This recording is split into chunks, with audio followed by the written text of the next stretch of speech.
إن الحمد لله نستعينه ونستغفره ونعوذ بالله من شرور أنفسنا ومن سيئات أعمالنا من يهد الله فلا مضل له ومن يضلل فلا هادي له وأشهد أن لا إله إلا الله وحده لا شريك له وأشهد أن محمدًا عبده ورسوله يا أيها الذين آمنوا اتقوا الله حق تقاته ولا تموتن إلا وأنتم مسلمون يا أيها الناس اتقوا ربكم الذي خلقكم من نفس واحدة وخلق منها زوجها وبث منهما رجالا كثيرا ونساء واتقوا الله الذي تساءلون به والأرحام إن الله كان عليكم رقيبا يا أيها الذين آمنوا اتقوا الله وقولوا قولا سديدا يصلح لكم أعمالكم ويغفر لكم ذنوبكم ومن يطع الله ورسوله فقد فاز فوزا عظيما أما بعد إن أصدق الحديث كتاب الله وأحسن الهدي هدي محمد صلى الله عليه وسلم وشر الأمور محدثاتها وكل محدثة بدعة وكل بدعة ضلالة وكل دلالة في النار أعوذ بالله من الشيطان الرجيم من همزه ونفخه ونفثه بسم الله الرحمن الرحيم وضرب الله مثلا للذين آمنوا امرأة فرعون إذ قالت رب ابن لي عندك بيتا في الجنة ونجني من فرعون وعمله ونجني من القوم الظالمين. اللہ کی سب تکریم سامعین مکرم بزرگان دین نوجوان ساتھیوں سورہ التحریم کی آیت نمبر 11 میں نے آپ کے سامنے تلاوت کی ہے اور ہمارے خطبے کا جو موضوع ہے کہ جنت کے محلات کس کے لیے ہیں اسی حوالے سے یہ میں نے آپ کے سامنے آیت تلاوت کی ہے. آج ہفتے کا سید الایام جمعہ المبارک کا دن ہے اور 6 ذوالقعدہ 1447 ہجری ہے. یہ مہینہ اور اس سے پہلے جو مہینہ گزرا ہے شوال ذوالقعدہ اور حج یہ ذوالحج یہ حج کے مہینوں میں سے مہینے ہیں. یعنی اس مہینوں میں عمرہ کیا جائے حج کی نیت سے تو وہ قبول ہوتا ہے. اور اس کے ساتھ ساتھ ذوالقعدہ ذوالحج اور محرم یہ اللہ کے حرام کردہ مہینے ہیں. اس کے اندر جنگ و جدال کرنا منع ہے. یعنی 2 فضیلتیں ان مہینوں میں جمع ہوئی ہیں. اللہ سبحانہ و تعالی ہمیں ان مہینوں میں اس کی تعظیم اور اللہ کی عبادت کرنے کی توفیق عطا فرمائے. خطبے کے موضوع کے مطابق کہ جنت میں جو گھر ہیں وہ کن کے لیے ہیں اور سورہ التحریم کی یہ آیت جس میں اللہ سبحانہ و تعالی اپنے کلام مبارک میں ارشاد فرماتے ہیں وَضَرَبَ اللَّهُ مَثَلَ الَّذِينَ آمَنُوا امْرَأَةَ فِرْعَوْنَ. اور اللہ سبحانہ و تعالی نے ایمان والوں کے لیے فرعون کی بیوی کی مثال بیان فرمائی ہے. ایک طرف فرعون جو اپنے آپ کو انا ربکم الاعلی کہتا تھا اور دوسری طرف اس کی بیوی جو رب کو پکار رہی ہے ایمان والی وہ کیا کہتی ہے اذ قالت رب ابن لی عندک بیتا فی الجنہ. اے میرے رب میری اس دعا کو قبول فرما اور اپنے پاس جنت میں مجھے اپنا گھر عطا فرما، اور وَنَجِّنِي اور مجھے نجات دے من فرعون وعملہ، فرعون سے اور اس کے عمل سے، اس کے بد عقیدہ سے، اس کے شرکیہ عقیدہ سے مجھے پناہ دے، نجات عطا فرما، اور وَنَجِّنِي مِنَ الْقَوْمِ الظَّالِمِينَ اور مجھے ظالم لوگوں سے بھی خلاصی عطا فرما۔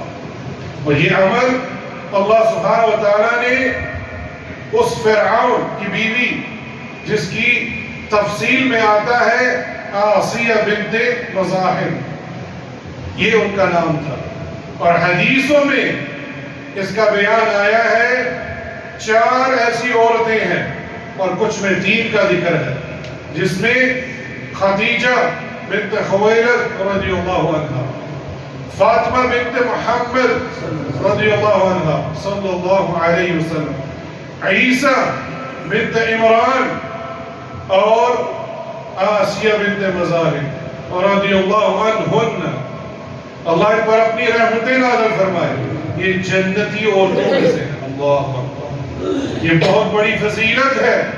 ایک طرف ظالم بادشاہ اور اس کی بیوی ایمان سے بری ہوئی، اللہ کو پکار رہی ہے اور نجات مانگ رہی ہے اور اللہ سے دعا کر رہی ہے مجھے جنت تو ملے لیکن اس کے اندر مجھے گھر بھی عطا فرما۔ اور ہمیں علم ہے اس دنیا میں کتنی تگ و دو کرنی پڑتی ہے ایک گھر بنانے کے لیے۔ کوئی وہ گھر بنا سکتا ہے اور اس کو حاصل کر لیتا ہے، اور کوئی اس خواہش میں ہی دنیا سے چلا جاتا ہے۔ لیکن جو گھر بنا لیتے ہیں ان کو ایک بات یاد رکھنی چاہیے کہ یہ جو گھر بنایا ہے یہ ابدی گھر نہیں ہے، اس سے فنا ہو جانا ہے، مٹ جانا ہے۔ ہمارے پاس کثرت سے یہ حدیثیں موجود ہیں کہ اللہ سبحانہ و تعالیٰ اس پہاڑ کو، جتنے بھی پہاڑ ہیں جو زمین کو سنبھالے ہوئے ہیں، میخوں کی طرح ہوا میں اڑا دے گا، ہباء منثورا۔ اس سے پتا چلا یہ اتنے بڑے پہاڑ اگر ریزہ ریزہ ہو جائیں گے تو یہ ہماری زمینیں، ہماری جائیداد، ہمارے گھر بھی ہمیشہ کے لیے نہیں ہے۔ تو ہمیں کس گھر کی کوشش کرنی چاہیے؟ جو آخرت میں ہے، ایمان کے ساتھ، اور آپ صلی اللہ علیہ وسلم کے طریقے کے مطابق اگر ہم زندگی گزاریں گے تو ہم یہ جنت اور اس کی گھر، اس کے اندر جو محلات ہیں، گھر ہیں، اس کو حاصل کر سکتے ہیں۔ تو آئیے ان حضرات کا تذکرہ کرتے ہیں جنہیں اللہ رب العزت نے اپنے فضل و کرم کے ساتھ جنت کے محلات نصیب کرے گا۔ اللہم اجعلنا منہم، اے اللہ ہمیں اس میں شامل فرما۔ اسی طرح ان اعمال کا بھی تذکرہ کرتے ہیں جن کے سبب اللہ سبحانہ و تعالیٰ اپنے بندوں کے لیے جنت میں گھر بنا دیتا ہے۔ سب سے پہلا عمل اللہ سبحانہ و تعالیٰ پر ایمان لانے والے اور انبیاء و رسل کی تصدیق کرنے والے۔ حضرت ابو سعید الخدری رضی اللہ عنہ بیان کرتے ہیں کہ اللہ کے رسول صلی اللہ علیہ وسلم نے فرمایا ان اہل الجنت یطراعون اہل الغرف من فوقهم كما يطرعون الكواكب الدرية الغابرة في الأفق من المشرق والمغرب لتفاضل ما بينهم، او كما قال صلی اللہ علیہ وسلم، کہ اللہ کے رسول صلی اللہ علیہ وسلم نے فرمایا بے شک اہل جنت اپنے اوپر بالا خانوں میں، وہاں رہنے والوں میں یوں دیکھیں گے جیسا کہ تم مشرق یا مغرب کے افق پر چمکتے اور غروب ہوتے ہوئے ستاروں کو دیکھتے ہو، اور اسی لیے یہ اس لیے ہوگا کہ ان کے درجات میں تفاضل ہوگا۔ تو صحابہ کرام رضی اللہ عنہم انہوں نے کہا یا رسول اللہ تلک منازل الانبیاء لا یبلغها غیرهم، اے اللہ کے رسول صلی اللہ علیہ وسلم، وہ یقیناً انبیاء کے گھر ہوں گے جہاں کوئی اور نہیں پہنچ سکے گا۔ تو اللہ کے رسول صلی اللہ علیہ وسلم نے فرمایا بلا والذی نفسی بیدی رجال آمنوا باللہ وصدق المرسلین او کما قال صلی اللہ علیہ وسلم، نہیں میرے صحابہ، اس ذات کی قسم جس کے ہاتھ میں میری جان ہے، یہ ان لوگوں کے لیے ہوں گے جو اللہ سبحانہ و تعالیٰ پر ایمان لائے اور انبیاء کرام کی تصدیق کریں گے۔ متفق علیہ، امام بخاری اور امام مسلم اس حدیث کو لے کر آئے ہیں۔ ایمان والے کون ہیں؟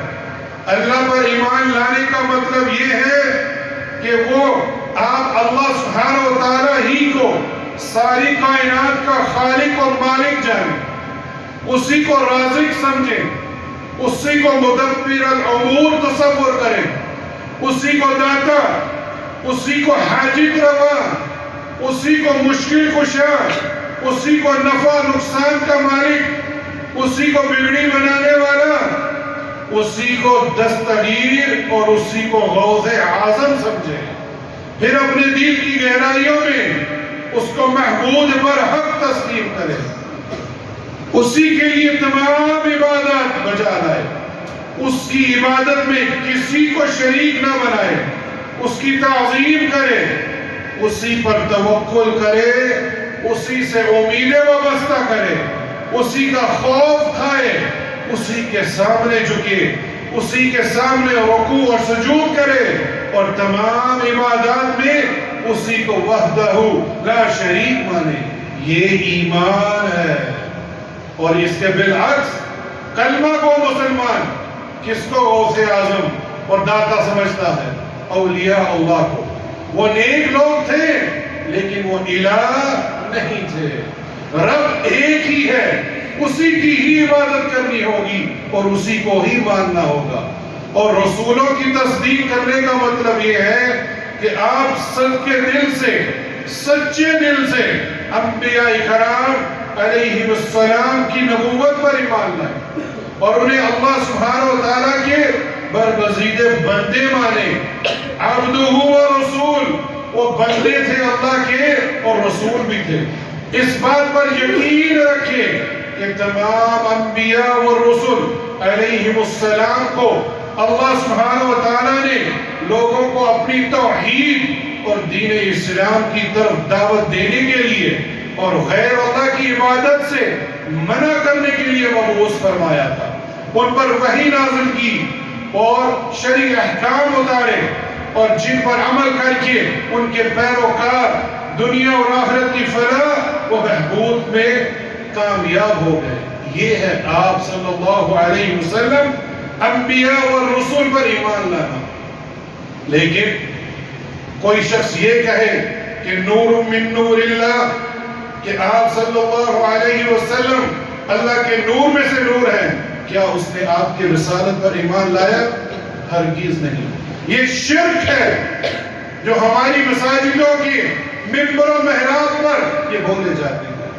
اذان میں اشہد ان لا الہ الا اللہ و اشہد ان محمد رسول اللہ شہادت دیتا ہے آپ صلی اللہ علیہ وسلم کی، اور پھر کیا کہتا ہے؟ نور من نور اللہ۔ یہ تیری شہادت رسولوں کے بارے میں باطل ہے، تیرا عقیدہ باطل ہے۔ خالق اور مخلوق ایک نہیں ہو سکتی، خالق الگ ہے اور مخلوق الگ ہے۔ آپ صلی اللہ علیہ وسلم جیسی ہستی ہو نہیں سکتی۔ آپ انبیاء اور رسول کے سردار ہیں لیکن آپ الہ نہیں ہیں۔ لیکن افسوس در افسوس، لوگ تو دعائیں مانگتے ہیں آپ سے اولاد مانگتے ہیں، اے اللہ آپ صلی اللہ علیہ وسلم کے صدقے ہمیں عطا فرما۔ یہ شرک ہے، یہ آپ ایمان نہیں لائے، آپ نے تصدیق نہیں کی۔ ان جیسوں کو اللہ سبحانہ و تعالیٰ جنت میں گھر دے گا، صرف انہی کو گھر ملے گا جو اللہ پر ایمان لائیں اور آپ صلی اللہ علیہ وسلم کی صحیح رسالت پر ایمان لائیں۔ یہ ان کے لیے جنت میں گھر انہی کے لیے ہے۔ پھر دوسرا عمل کھانا کھلانا، نرم گفتگو کرنا، مسلسل روزے رکھنا اور نماز تہجد پڑھتے رہنا۔ جی ہاں، یہ وہ اعمال ہیں جن کے کرنے والے شخص کے لیے اللہ سبحانہ و تعالیٰ نے خاص طور پر جنت کے بالا خانوں کو تیار کیا ہے۔ ابو مالک الاشعری رضی اللہ عنہ وہ اس حدیث کے راوی ہیں کہ اللہ کے رسول صلی اللہ علیہ وسلم نے فرمایا ان فی الجنت غرفا یرا ظاہرها من باطنها وباطنها من ظاہرها، بے شک جنت میں ایسے بالا خانے ہیں جن کا بیرونی منظر اندر سے اور اندرونی منظر باہر سے دیکھا جا سکتا ہے۔ اللہ اکبر۔ پھر کیا فرمایا؟ اعدہ اللہ تعالی لمن اطعم الطعام، انہیں اللہ سبحانہ و تعالی اس شخص کے لیے تیار کیا ہے جو غریبوں، مسکینوں، بیواؤں کو کھانا کھلاتا ہے۔ اللہ اکبر۔ یہ عمل چھوٹا عمل نہیں ہے، بظاہر لگے گا لیکن یہ چھوٹا عمل ہرگز نہیں ہے۔ جو غریبوں مسکینوں کو کھانا کھلاتے ہیں اللہ سبحانہ و تعالیٰ نے وعدہ کیا ہے ان کے لیے جنت میں گھر ہے۔ نمبر 2، وَعَلَّانَ الْكَلَامِ، بات نرمی سے کرتا ہو، اللہ اکبر، گالی نہ دیتا ہو اور لوگوں کے ساتھ حسن سلوک کے ساتھ پیش آتا ہو، اس کی زبان میں نرمی ہو۔ اب نرمی سے مراد یہ نہیں کہ حق کو چھوڑ کے باطل کو تسلیم کر لے، حق کے اوپر کھڑا رہے اور وہی بات کہے جو حق ہے، اور جو باطل ہے اس کو باطل کے ساتھ بیان کرے، یہ نرمی سے پیش آنا ہے۔ اور اسی طرح وَاتَّبَعُ الصِّيَامَ، مسلسل روزے رکھنے والا، اس سے مراد نفلی روزے ہیں، اور نفلی روزے رکھنے کے طریقہ آپ صلی اللہ علیہ وسلم نے بتایا ہے۔ ایک دن چھوڑ کے ایک دن روزہ رکھنا، یہ بھی آپ صلی اللہ علیہ وسلم کی حدیثوں سے ملتا ہے۔ جمعرات اور سوموار کا روزہ رکھنا، اور ایام البید اسلامی مہینوں کے 13 اور 14 اور 15 دن کا روزہ رکھنا، اور یہ مسلسل نفلی روزے رکھنے والے کے لیے اللہ سبحانہ و تعالیٰ نے جنت میں گھر بنائے ہیں۔ اور یہ عمل ایک دو دن نہیں، ایک دو مہینہ نہیں، اس پر استقامت ہو۔ اور پھر چوتھا عمل وَصَلَّ بِاللَّيْلِ وَالنَّاسُ نِيَامٌ، اور وہ رات کو اس وقت نماز پڑھتا ہے جب لوگ سو رہے ہوتے ہیں، یعنی نماز تہجد کا قیام کرنے والا، اس پر استقامت اختیار کرنے والا، اللہ سبحانہ و تعالیٰ نے ان 4 ایسے لوگوں کے لیے جو یہ عمل کریں گے ان کو جنت میں گھر بنایا ہے۔ رواہ احمد و ابن حبان، صحیح الجامع میں شیخ ناصر الدین البانی نے اس روایت کو پیش کیا ہے، اور ترمذی کے اندر اس حدیث کو جو روایت پیش کی ہے امام ترمذی، وہ فرماتے ہیں یہ علی بن ابی طالب رضی اللہ عنہ سے ہے۔ اللہ سبحانہ و تعالیٰ ہمیں یہ 4 عمل کرنے والا بنائے۔ تیسرا ایسا عمل سنن مؤکدہ کی پابندی کرنے والا، فرض نمازوں سے پہلے اور بعد کی سنن مؤکدہ کی پابندی بھی جنت میں گھر کا سبب ہے۔ حضرت ام حبیبہ رضی اللہ عنہ بیان کرتی ہیں کہ اللہ کے رسول صلی اللہ علیہ وسلم نے فرمایا من صلی فی یوم ولیلۃ 12 رکعۃ بنی لہ بیت فی الجنہ۔ ام المومنین ام حبیبہ رضی اللہ عنہ کہتی ہیں کہ اللہ کے رسول صلی اللہ علیہ وسلم نے فرمایا جو شخص رات میں، دن اور رات میں 12 رکعت سنت پڑھے گا اس کے لیے جنت میں ایک گھر بنایا جائے گا۔ اللہ اکبر۔ 4 قبل الظہر ورکعتین بعدها ورکعتین بعد المغرب ورکعتین بعد العشاء ورکعتین قبل صلاة الفجر او کما قال صلی اللہ علیہ وسلم۔ اور کیا فرمایا؟ وہ 12 رکعت کون سی ہیں؟ 4 رکعت ظہر سے پہلے، اور 2 رکعت اس کے بعد، اور 2 رکعت مغرب کے بعد، اور 2 رکعت عشاء کے بعد، اور 2 رکعت فجر سے پہلے۔ یہ حدیث ہماری ماں نے سنی اور پھر کیا فرماتی ہے فما تركتهن منذ سمعتهن من رسول اللہ صلی اللہ علیہ وسلم. یہ اصل ہے کہ ام حبیبہ رضی اللہ عنہا نے کہا جب میں نے ان کے بارے میں سنا تو آپ صلی اللہ علیہ وسلم سے یہ حدیث سن کے میں نے اس عمل کو کبھی ترک نہیں کیا. یہ ہے اصل. ایک دن یا ایک ہفتہ یا ایک مہینہ اگر کوئی شخص 12 رکعت پڑھ لے تو وہ اس کا حقدار نہیں ہے. اس پر استقامت چاہیے. 12 کی 12 رکعت اگر کوئی شخص پڑھتا ہے اپنی پوری زندگی تو اللہ سبحانہ وتعالی نے یہ وعدہ کیا ہے اس کو جنت میں گھر بنائیں گے. اور ایک اور حدیث بھی بتاتا چلوں من صلی اربع قبل الظہر واربع بعدها. اور 4 رکعت ظہر سے پہلے کوئی پڑھے اور 4 بعد میں یعنی 12 تو پڑھنی ہی پڑھنی ہے 2 اور زائد پڑھ لے حرم اللہ علی النار. اللہ سبحانہ وتعالی نے اس کے اوپر جہنم کی آگ کو حرام کر دیا.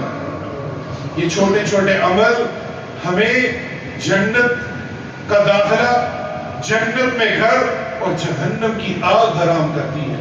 اور یہ سب آپ کو کہاں سے ملیں گی؟ حدیث مبارکہ سے. اللہ ہمیں ان حدیثوں پر عمل کرنے والا بنائے. اور یہ حدیث صحیح مسلم کے اندر، سنن ابی داؤد کے اندر، سنن ابن ماجہ کے اندر اور سنن الترمذی کے اندر بھی صحیح سند کے ساتھ موجود ہے. نماز چاشت پڑھنے والا، اللہ اکبر، نماز چاشت یعنی صلاۃ الاوابین کی بڑی فضیلت ہے. حضرت ابو موسیٰ رضی اللہ عنہ بیان کرتے ہیں کہ اللہ کے رسول صلی اللہ علیہ وسلم نے فرمایا من صلی الضحى 4 وقبل العول 4 بني له بيتا في الجنة او كما قال صلی اللہ علیہ وسلم. جو شخص چاشت کی 4 رکعت اور ظہر سے پہلے 4 رکعت پڑھے اس کے لیے جنت میں ایک گھر بنا دیا جاتا ہے. یہ سلسلہ تو صحیحہ کی روایت ہے. یہاں میں وضاحت کرتا چلوں چاشت کی نماز کا وقت سورج کے طلوع ہونے کے فوراً بعد اور اس کا جو افضل وقت ہے وہ صحیح مسلم کے اندر آپ صلی اللہ علیہ وسلم نے بیان کیا ہے کہ ایک اونٹنی کا بچہ جب ریت کے اندر سورج اتنا اوپر آ جائے کہ اس کی ریت کی تپش سے اس کے پاؤں جلنے لگے اور وہ بچہ اس جلنے کی وجہ سے کسی چھاؤں میں آ جائے، یہ وہ وقت ہے جب آپ چاشت کی نماز پڑھ سکتے ہیں. اور یہاں ظہر سے پہلے یعنی زوال کے وقت کے بعد آپ 4 رکعت بھی پڑھیں گے. ایک اور حدیث میں ہے یہ 4 رکعت پڑھنا ایسے ہے جیسے اس نے رات کو قیام کیا ہے تہجد. اللہ سبحانہ وتعالی ہمیں اس پر عمل کرنے کی توفیق عطا فرمائے. اللہ کی رضا کے لیے مسجد بنانا، اللہ اکبر، مسجد بنانا یا بنوانا عظیم نیکی ہے. اللہ کے رسول صلی اللہ علیہ وسلم نے بنایا من بنا مسجدا للہ بنا اللہ له بیتا فی الجنہ او کما قال صلی اللہ علیہ وسلم. جو شخص اللہ کے لیے مسجد بنائے چاہے وہ پرندے کے گھونسلے جتنی ہی کیوں نہ ہو. یہاں ایک پرندے کا ذکر ہوا ہے کہ طاع جو کہ کبوتر کی طرح کا ایک پرندہ ہے، یعنی اتنی ہی مسجد کیوں نہ بنا دے. اگر ان کے الفاظ پر غور کیا جائے ایک چھوٹی سے پرندے جیسی مسجد میں تو نماز پڑھنا ممکن نہیں. تو یہ معنی کیا ہوا؟ محدثین فرماتے ہیں کہ اگر کوئی شخص چھوٹی سے چھوٹی نیکی یعنی اپنے صدقات میں سے تھوڑے سے تھوڑا بھی مال مسجد میں ڈال دے گا تو اللہ سبحانہ وتعالی اسے پوری مسجد بنانے کا ثواب ملے گا. اور آج ہم دیکھتے ہیں یہ مسجد ہم بنا بھی رہے ہیں، مسجد عمر بن خطاب، اسی سٹی ہاؤسنگ کے اندر. ہمیں اس میں بڑھ چڑھ کر حصہ لینا چاہیے، چاہے ایک اینٹ ہی کیوں نہ لے کے دے. اور یہ اجر چھوٹا نہیں ہے کہ اللہ سبحانہ وتعالی اس کو جنت میں گھر بناتے ہیں. یہ سنن ابن ماجہ کے اندر صحیح سند کے ساتھ یہ روایت موجود ہے. مسجد کی توسیع کرانا، اللہ اکبر، اللہ کتنا غفور و رحیم ہے. چھوٹے چھوٹے موقعوں پر چھوٹے چھوٹے عمل پر ہمیں کتنا اجر دیتا ہے. اگر کوئی شخص پوری مسجد بنانے کی استطاعت نہ رکھتا ہو لیکن اپنی حیثیت کے مطابق مسجد کی توسیع میں حصہ لے لے تو یہ عمل بھی جنت میں گھر بنانے کا سبب بنتا ہے. اور یہ حدیث عثمان بن عفان رضی اللہ عنہ سے ہے. جب اپنے محاصرے میں تھے، اللہ اکبر، جب ان خوارجوں نے، ان ظالموں نے عثمان بن عفان رضی اللہ عنہ کو گھر کے اندر محضور کر دیا، وہاں بھی وہ آپ صلی اللہ علیہ وسلم کی حدیث بیان کر رہے ہیں. کیا فرماتے ہیں؟ وَقَدْ قَالَ رَسُولُ اللَّهِ صلی اللہ علیہ وسلم، کہ رسول اللہ صلی اللہ علیہ وسلم نے فرمایا، من یشتری هذه البقعة فیزیدها فی المسجد وَلَهُ بَيْتًا فی الجنہ، جو اس جگہ کو خرید کر، وہ ایک جگہ کا مقام تھا کہ اس جگہ کو خرید کر مسجد میں شامل کر دے تو اس کے بدلے اس کے لیے جنت میں گھر بنا دیا جائے گا. تو عثمان بن عفان رضی اللہ عنہ ذو النورین وہ فرماتے ہیں چنانچہ میں نے وہ جگہ خرید کر مسجد میں شامل کر دیا. اللہ اکبر. یہ حدیث مصنف ابن ابی شیبہ السنن ابن ابی عاصم کے اندر صحیح سند کے ساتھ موجود ہے. تو پتہ چلا مسجد بنانا، اس میں کم سے کم حصہ بھی ڈالنا یا اس کی توسیع کرا دینا، یہ سبب ہے جنت میں گھر بنانے کا. اللہ سبحانہ و تعالی ہمیں اس پر عمل کرنے کی توفیق عطا فرمائے. جھگڑا ترک کر دینا، یہ 7واں ایسا عمل ہے جس کے بدلے جنت میں گھر ملے گا. اسلامی بھائی چارہ اور باہمی محبت یہ دین ہے. جھگڑا چھوڑ دینا حق پر ہونے کے باوجود، اللہ اکبر، الفاظ پر غور کیجئے، حق پر ہونے کے باوجود جھگڑے کو چھوڑ دینا. لیکن ہمارے معاشرے میں تو ایک سلسلہ چل پڑتا ہے، اس نے میرا 1 مارا ہے میں 2 ماروں گا، پھر 4، پھر 10، پھر کئی صدیوں تک یہ قتل و غارت دونوں قبیلوں میں جاری رہتا ہے. آئیے اس حدیث کو سنتے ہیں. کیا فرمایا اللہ کے رسول صلی اللہ علیہ وسلم نے؟ انا زعیم. اللہ اکبر. کون بن رہا ہے ضامن؟ آپ صلی اللہ علیہ وسلم. ببیت فی ربض الجنة لمن ترک المراء وان کان محقا او کما قال صلی اللہ علیہ وسلم. میں اس شخص کے لیے جنت کے کنارے میں ایک گھر کی ضمانت دیتا ہوں. ضمانت بھی کون دے رہا ہے؟ جو انبیاء و رسول کے سردار، اور جو حق پر ہونے کے باوجود جھگڑے کو چھوڑ دے. اس پر عمل کیوں نہیں کرتے؟ ہم آپ صلی اللہ علیہ وسلم اس پر اپنی جان دینے کے لیے تیار ہیں، لیکن ان کی باتوں کو ماننے کے لیے ہرگز تیار نہیں. یہ عمل اکثر و بیشتر معاشرے میں دیکھنے میں آتا ہے. اگر آپ صلی اللہ علیہ وسلم کی رسالت کی بات کی جائے جلد سے جلوس ہوں گے، لیکن ان کی باتوں پر عمل کی بات کی جائے تو منہ پھیر کے چلے جائیں گے. اور قتل و غارت کا بازار عام ہے. یہ آپ سب لوگ جانتے ہیں. بہت سارے ایسے قبیلے ہیں جو بتاتے ہیں کہ آج ہماری یہ 10ویں نسل ہے جو اس قتل و غارت میں ماری جا چکی ہے. اور یہ حدیث سنن ابی داؤد کے اندر صحیح سند کے ساتھ موجود ہے. اللہ سبحانہ و تعالی ہمیں جھگڑوں کو حق پر ہونے کے باوجود چھوڑنے کی توفیق عطا فرمائے. 10 مرتبہ سورۃ الاخلاص پڑھنا. اللہ اکبر. یہ کوئی چھوٹا عمل ہے؟ یقیناً یہ چھوٹا عمل ہے، لیکن اجر سورۃ الاخلاص کی عظیم فضیلت احادیث صحیحہ سے ثابت ہے. اسے اللہ کے رسول صلی اللہ علیہ وسلم نے فرمایا کہ سورۃ الاخلاص 1/3 کو برقرار دیا ہے، یعنی یہ قرآن کے 1/3 حصے کے برابر ہے. تو نبی کریم صلی اللہ علیہ وسلم نے فرمایا من قرأ قل هو اللہ احد حتى يختمها 10 مرات بنى الله له قصرا في الجنة او كما قال صلی اللہ علیہ وسلم.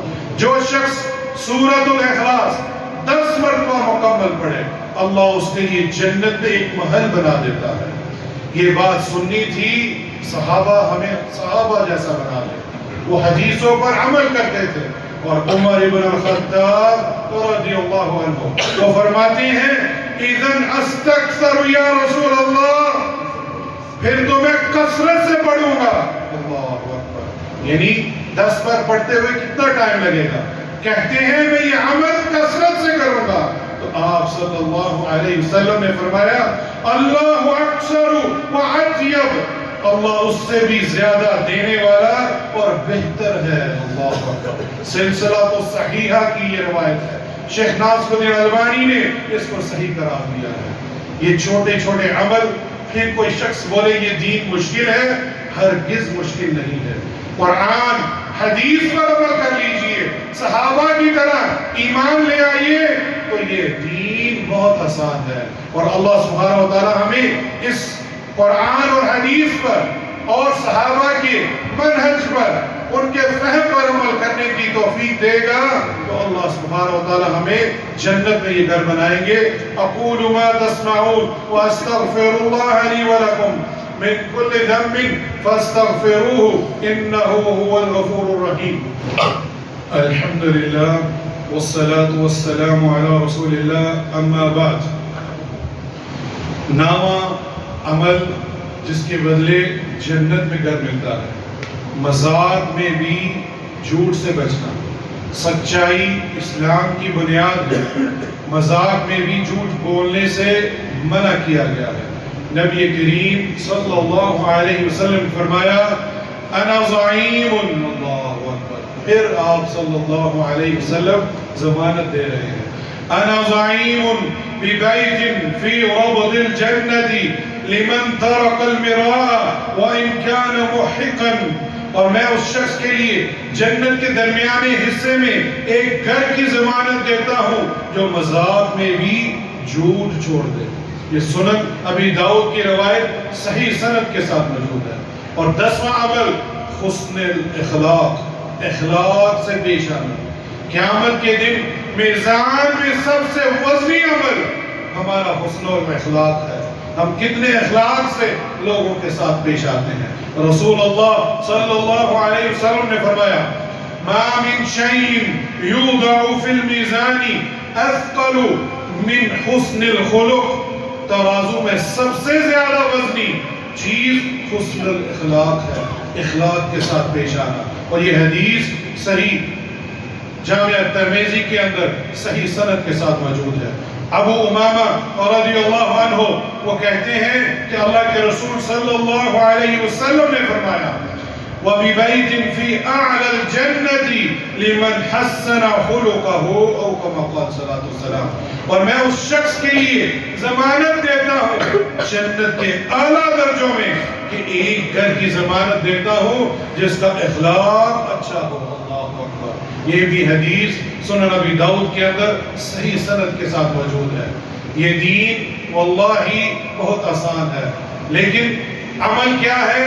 اللہ اور اس کے رسول کی طرف لوٹنا، قرآن اور صحیح احادیث مبارکہ کی طرف لوٹنا، اور ان دونوں جو کہ وحی الہی ہے اس کو سمجھنا جس طرح صحابہ کرام نے سمجھا تھا، تو ہمیں اللہ سبحانہ و تعالی جنت بھی عطا فرمائیں گے اور جنت میں گھر بھی عطا فرمائیں گے۔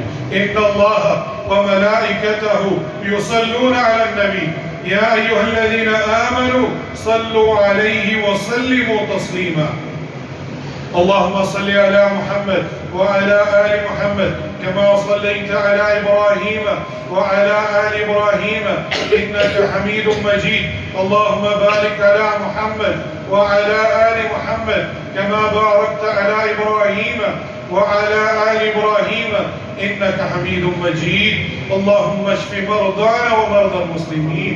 یا اللہ جو بیمار ہیں، پریشان ہیں، یا اللہ ان کی بیماری کو دور فرما، یا اللہ ان کی پریشانی کو دور فرما، یا اللہ جو اپنے مالی طور پر پریشان ہیں، یا اللہ ان کی مدد عطا فرما، یا اللہ جو اولاد کے لیے دعائیں کرتے ہیں، یا اللہ ان کو نیک اور صالح اولاد عطا فرما، یا اللہ جن کو اولاد دی ہے، یا اللہ ان کو نیک اور صالح بنا، یا اللہ ان کو والدین کے لیے صدقہ جاریہ بنا، یا اللہ جن کے والدین حیات ہے ان کو ایمان والی صحت والی زندگی عطا فرما، ان کے بچوں کو ان کی خدمت کرنے والا بنا، اور جن کے والدین وفات پا چکے ہیں یا اللہ ان کی قبروں کو جنت کا باغ بنا دے، یا اللہ جتنے بھی مسلمان وفات پا چکے ہیں یا اللہ ان کی مغفرت فرما، اللہم اغفر للمؤمنین والمؤمنات والمسلمين والمسلمات الأحياء منهم والأموات.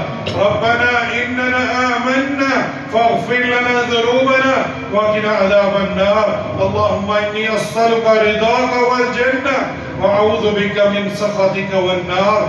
اللهم إني أسألك الهدى والتقى والعفاف والغنى. اللهم اغفر لي ذنبي كله دقه وجله وأوله وآخره وعلانيته وسره. اللهم انفعنا بما علمتنا وعلمنا ما ينفعنا وزدنا علما.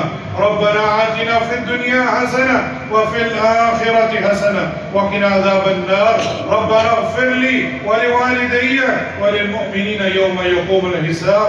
ربنا تقبل منا إنك أنت السميع العليم وتب علينا إنك أنت التواب الرحيم. عباد الله، إن الله يأمر بالعدل والإحسان وإيتاء ذي القربى وينهى عن الفحشاء والمنكر والبغي يعظكم لعلكم تذكرون. وأقيموا الصلاة.